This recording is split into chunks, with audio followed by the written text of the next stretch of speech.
All right, and now we are getting ready for the Carolina Chocolate Drops. Can you all hear me? Yeah. Yep. Mm-hmm. Okay, I can hear you. So, shall we just start off with a song? The Carolina Chocolate Drops, who will be performing at the Jefferson tonight to I think it's an almost sold-out crowd. Sweet.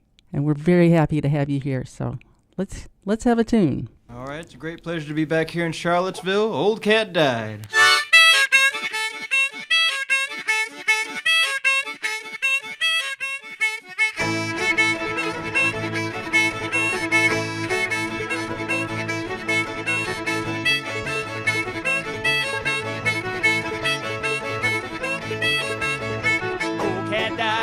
Cold ain't coming around here no more. Old cat died, kid got cold, ain't coming around here no more.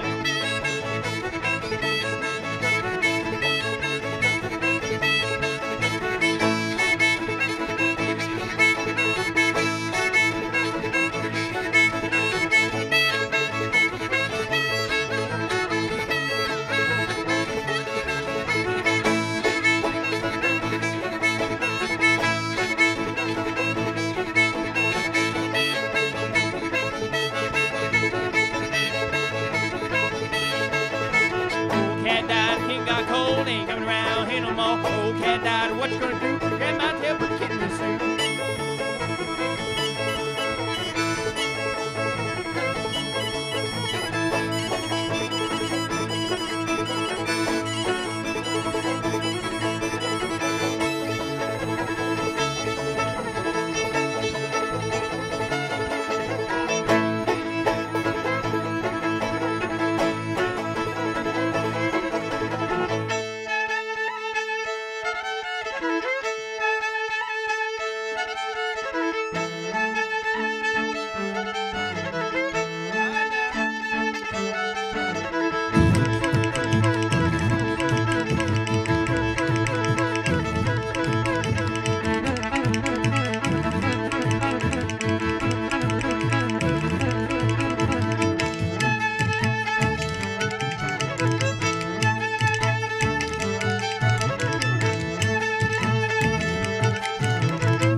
Yay, sounds wonderful. Thank you.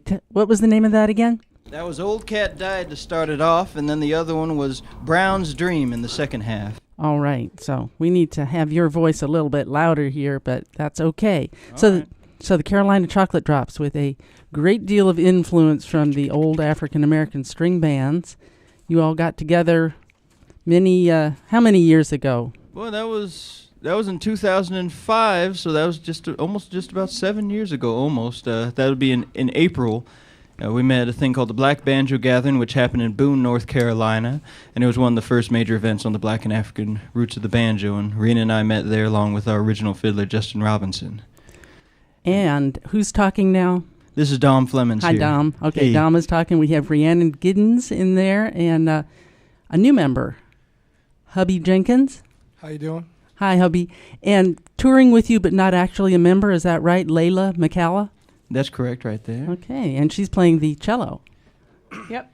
Okay, so it's old-time string band music. You gathered it mainly from African-American old-timers and from old recordings.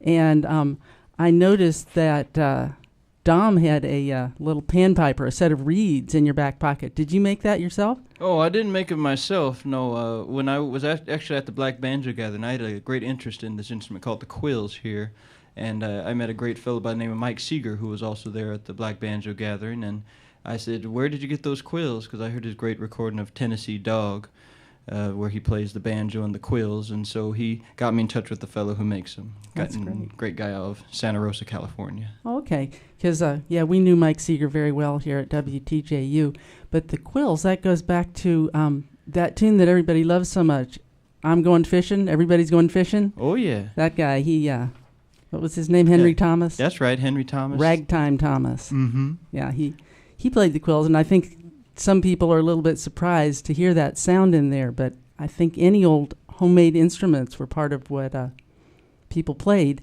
including the banjo, right? Oh, absolutely. That was a homemade instrument that was based on something from Africa. Yeah, it was. So nobody knows exactly how it happened, but there's quite a few ancestors, African ancestors. There's lute instruments all over Africa, and particularly in West Africa, and they don't know exactly what contributed to what, but somehow in the Caribbean the banjo started becoming as we know it, with a flat fingerboard, and the number of strings still varied, and then came up to North America, and then just sort of. It was a black instrument for a long time, and then it just went crazy with Joel Sweeney and Dan Emmett and those guys just sort of took it all over, and it exploded, became a banjo frenzy. That's right, and kind of there was some parlor banjo, classic banjo, and ragtime and everything. Mm-hmm. You all don't make your own instruments. Have you ever thought about it? Mm-mm. Well, there's so many good people making instruments out there. Well, at one point I was making mouth bows when I was still living in North Carolina, but then I stopped doing that because once I lived in New York, because it wasn't as easy to get to hardware stores. But I used to do that for a while. But my I know the guy who made my minstrel banjo. Both Dom and Hubby have guitars made by a fella named Todd Cambio. Yeah, so we actually really like working with people who make instruments. Oh, that's great. Yeah, so you're meeting the people who make them and the people who play the old tunes. You've got a new CD coming out though, and that has, I understand, some slightly different influences. What can you say about the new CD that's coming out in about a month? I don't know. I don't know if it has any different influences. Yeah, I don't know about different influences, but here's the thing. We've only scratched the surface of any of this material and all the stuff that we've done so far. So we've expanded on some of the themes that we've done on our other albums, but there's some different influences. Like there's a South African tune on there. Rhiannon wrote a number. There's a piece from Laurel and Dawson that we'll probably do in just a little bit called Leaving Eden, which is the title cut from the album. Great. We're varying it up just a little bits here and there, but always trying to find what's the best music and what's the best way to adapt it so that people can enjoy it. And who picks the tunes that you perform? No, everybody. We all do. Yeah. We all kind of we bring tunes in, and then we figure out, we just put them on stage, and we get them to a point, and then the final test is really if the audience digs them. We give them some time on stage, and if they're just not clicking with us and with them, then we put it back, to the back of the list and do another one. But that it might come back again, in a different configuration. So it's a dynamic process. It is. Okay, well then, shall we have another tune? Is it going to be one from the new CD? Yeah, we'll do the title cut called Leaving Eden. Great, thank you.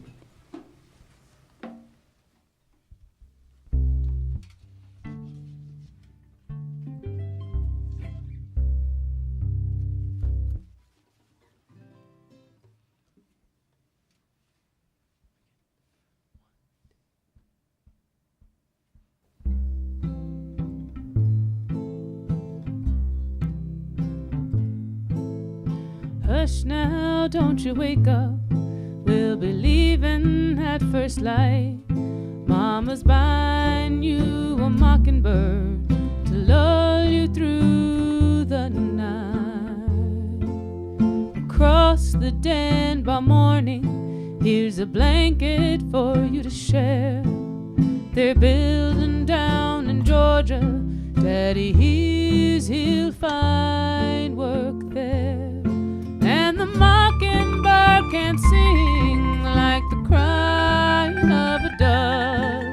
And I can't tell my daughters all the things that I'm scared of. But I am not afraid of that bright glory up above. Dying's just another way to leave the ones you love. No work for the working man, just one more empty mill. Hard times in Rockingham, hard times harder still. The crows are in the kitchen, the wolves wolves at the door. Our Father's land of Eden is paradise no more. And the mockingbird can't sing like the crying of a dove.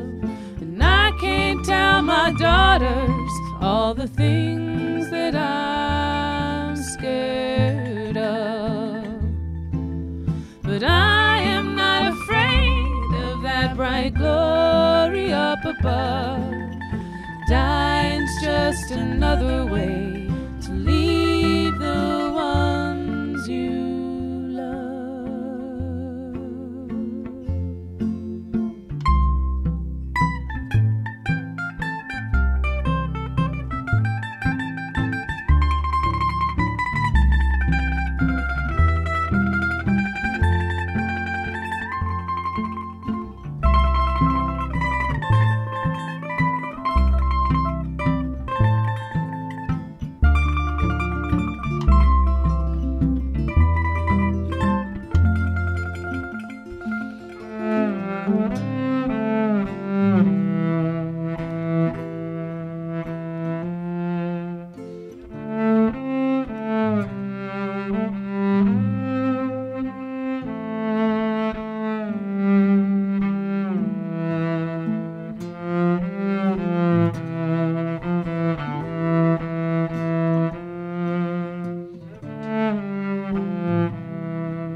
My sister stayed in Eden. Her husband's got some land.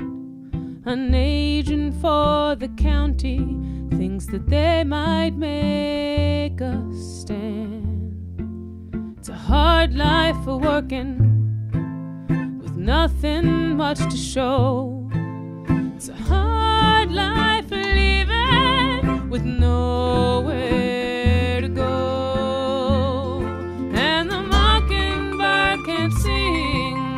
Crying of a dove, and I can't tell my daughters all the things that I'm scared of. And I am not afraid of that bright glory up above. Dying's just another way to leave the ones you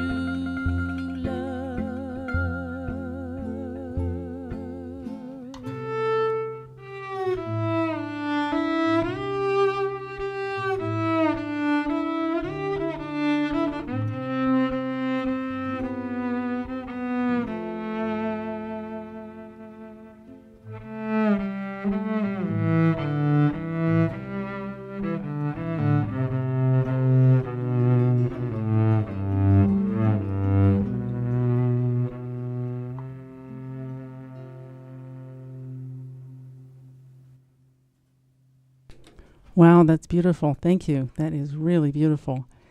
And we are listening to the Grammy-winning Carolina Chocolate Drops here live at WTJU. Thank you so much for coming in and playing for us. Tell us about the Grammy. Who got the call that you had won a Grammy? Well, we were there. Me and Dom were there, and Justin. Yeah. Yeah, it was totally worth going. Yeah. Well, we had gotten a call in about November before the Grammys saying that we had been nominated, and then we decided to go on down there. And yeah, it was it was a really beautiful thing to be able to be a part of that. Yeah. So were you surprised? Thought you had a pretty good chance? I mean, I mean, as much as anybody who goes to the Grammys can think, yeah, you can't tell what they're gonna do. You definitely don't want to set yourself up going, oh yeah, we're gonna win, and then when you don't win, it's like it's got to be really, really hard. So we just said, hey, we're glad to be here. We know being nominated was huge, and there were actually 2 string bands nominated that year. The John Hartford string band was also nominated. And a lot of those guys, well, at least one was a North Carolinian. So it was just like, we just felt like we won because of that. That people actually knew who we were a little bit, and just the actual winning the Grammy was kind of like it was just very, very, very nice tasting gravy on top. Yeah. I guess so. You had your speeches prepared though? No. And that was a terrible thing to have done. I mean, you hear about the being a deer in the headlights with the Grammys, and that happens. You know, you're in the audience and you hear it, and you're like, oh well, yeah, I'd like to thank my family, my oh boy, I should have written this down. And all the people that had been there before had a big old list that they were calling out. They were saying, don't take a long time, but it was the Grammys, so everybody took a long time.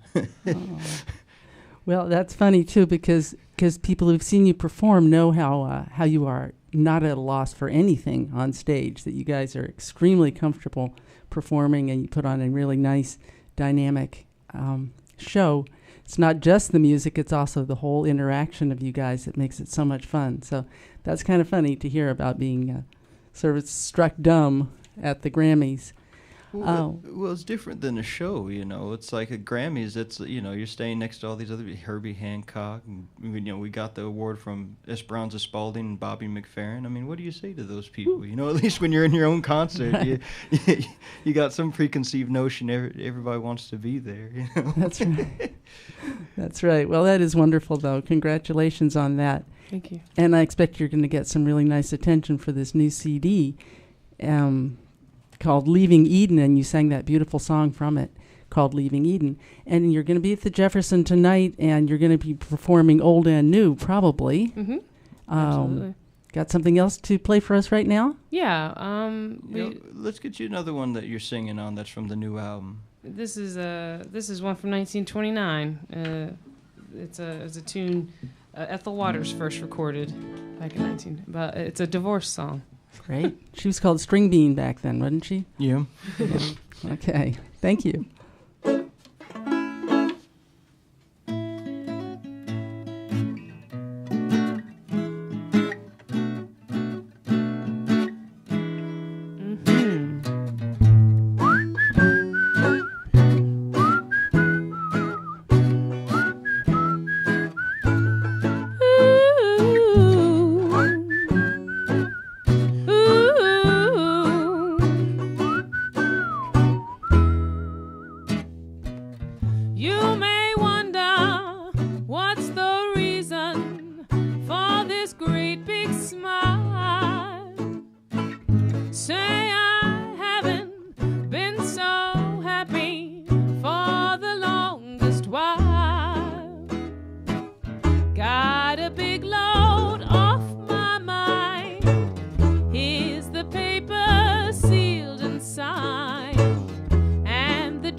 This ends the 5-year war. I am myself once more. I can go where I please, I can come where I please, I can fly and flutter like the birds in the trees, because I'm no man's mama now. I can say what I like, I can do what I like. I'm a gal who was on a matrimonial strike, which means I'm no man's mama now. I'm screaming there, I know how a fella feels getting out of jail.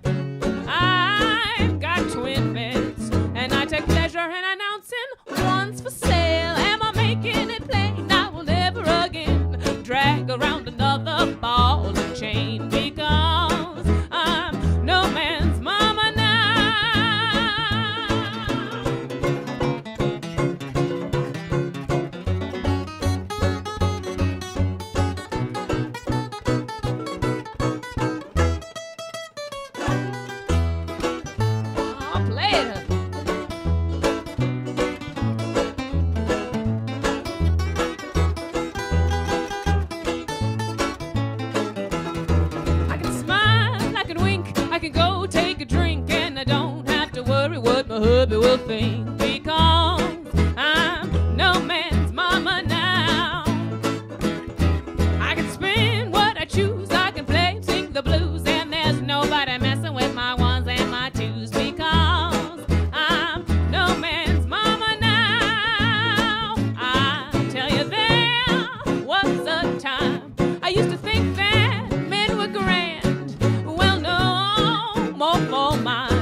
labeled my apartment no man's land. I got rid of my cat cause the cat's name was Pat. Don't even have a mailbox in my flat because I'm no man's mama now. Am I making it plain? I will never again drag around another ball and chain because I'm no man's mama now.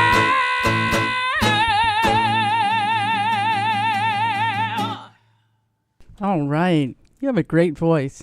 Sounds wonderful. Thank you. So that was an Ethel Waters song from 1929. And we are listening to the Carolina Chocolate Drops live here at 91.1 WTJU Charlottesville, the Sound Choice in Central Virginia. They will be performing tonight at the Jefferson. And if the show's not already sold out, you better hurry up because it will be soon. And will you have time for another song?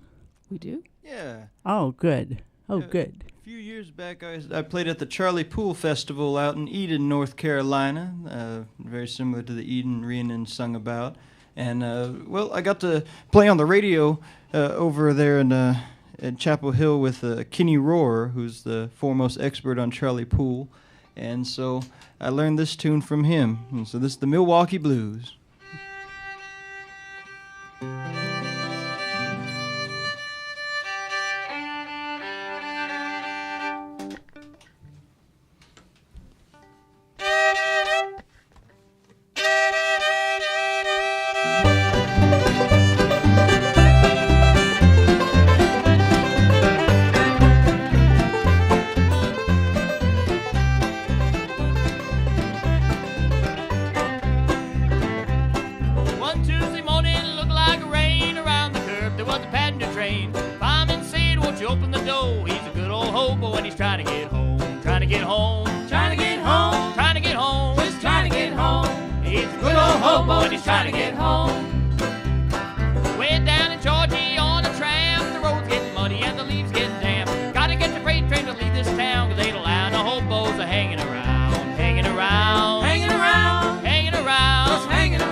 In the hands of God.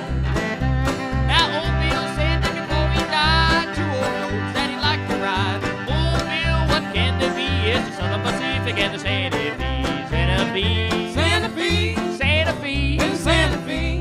It's the Southern Pacific and the Santa Fe.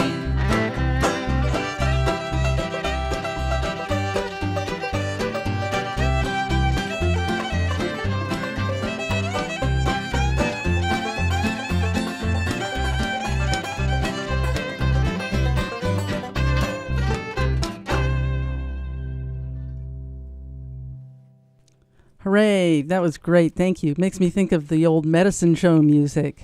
Oh, yeah. Charlie Poole was a medicine show performer, and he was also managed by another fellow by the name of Henry C. Brown, who was a minstrel performer before him. So, good old tunes. Oh, yeah. And you guys have actually got a few originals as well, I think. Mm-hmm. Yeah, we keep a couple in the back pocket just in case, you know. Just in case. Yeah, that Leaving Eden song we did, that was one written by a modern songwriter. It was beautiful. It had a good old-fashioned flavor, too. You guys are great, and it's really, really wonderful of you to come down because we have some listeners who are not going to be able to make it to the show, and we're really excited to know that you were going to be coming on. So Linda in particular, thanks you for coming and playing. and she says she's seen you on TV. And, Oh yeah. yeah, yeah. So yeah, you've got some fans in this area, and we love that you came down and played for us. Anything you want to add? Anything you want to tell the people? Oh gosh, I don't know. Okay. I mean, Just, you know, with the album coming out, we're gonna have a redesign of our website. So folks that are interested in our music, CarolinaChocolateDrops.com, we're gonna have a revamp on that. So if folks were thinking about maybe possibly learning more about the band, they could go that way. I don't want to, pressure them. But No, that's yeah, they good. could. That's right. Just give them the information. Carolina Chocolate Drops, in the tradition of the Tennessee Chocolate Drops. And were there any other chocolate drops? Probably. Oh well, yeah. I imagine there were some scattered about all over the South. That's great. Yeah. So you all actually, I think, were formal classical musicians before getting involved with this. Is that right? No. Let's see. Of the four here, the only one who was classically trained on the instrument that she's playing is Leyla. She was classically trained on the cello. Isn't she great? Yeah, she's fab. And singing along with the background vocals as well. Okay, well, did you say you did not have time for another song, or can we squeeze another one out of you? Well, we didn't. Didn't prepare another one? No, we didn't. Okay. Sorry. Well, all right. With you mentioning the quills, I could play a small piece on the quills. Oh, please do. Oh, please do. Let's see.